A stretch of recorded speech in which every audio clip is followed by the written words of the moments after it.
Messier today, Genesis chapter 44, verse 18. Then Judah went up to him and said, O my Lord, please let your servant speak a word in my Lord's ear, and let not your anger burn against your servant, for you are like Pharaoh himself. So y'all see, Genesis 43, it shows us growth, right? But Genesis 44 tests us whether it's permanent or it's not. You see, Joseph isn't playing games no more, right? He's finishing what God started. Right, he tells his steward in verse 1 to fill up their sacks with food again. Then in verse 2, he says this, put my cup, the silver cup, in the mouth of the sack of the youngest. Right, not random, not emotional, but intentional. Right, it's Benjamin again. Right, the same brother. Right, the same setup. One brother singled out, one brother favored.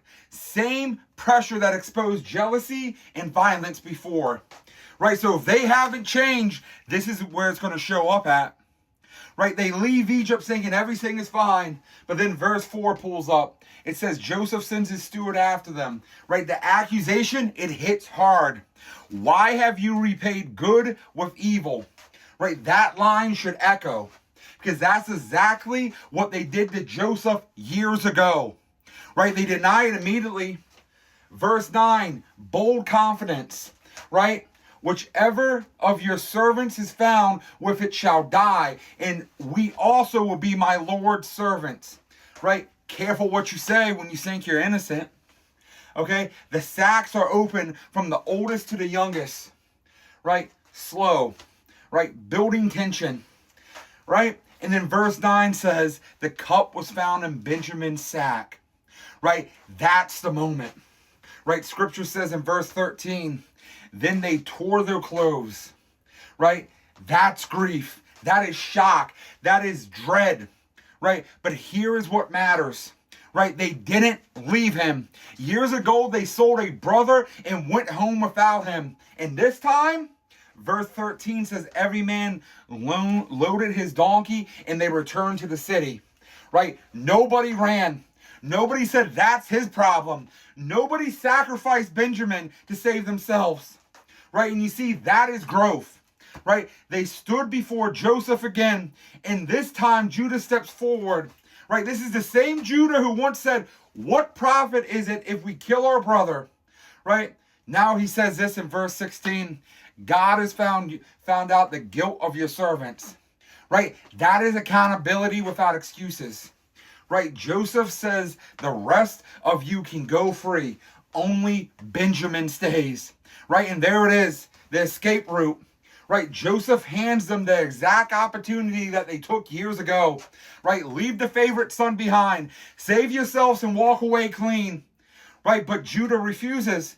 Right, like what we read tonight, verse 18, it says Judah draws near. Right, and that is boldness. That is humility and that is responsibility. Then Judah gives one of the most powerful speeches in Genesis. He explains their father's heartbreak. He explains the cost. He explains the weight of losing another son. Right? And then verse 33 says, now, therefore, please let your servant remain instead of the boy as a servant to my Lord, and let go the boy and go back with his brothers. Right? That's substitution. Right? That's transformation. This isn't the same Judah that it once was, right? The brother who once sold Joseph now is offering himself for Benjamin, right? Same family, same pressure, different men, right? Joseph wasn't looking for revenge, right? He was looking for proof. And Genesis 44 is the evidence, right? The cycle broke right there. Right? They don't know it yet. They didn't know it yet, but this is the moment Joseph's heart fully knows restitution is possibility. Right? God will recreate the scene of your greatest failure, right? Not to shame you, but to see if you're still that person.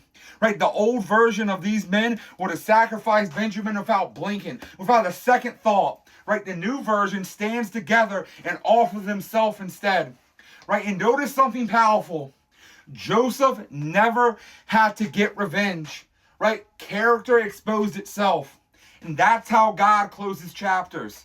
Right? Not with violence, not with payback, but with transformation so undeniable. right? So undeniable, the past loses its grip.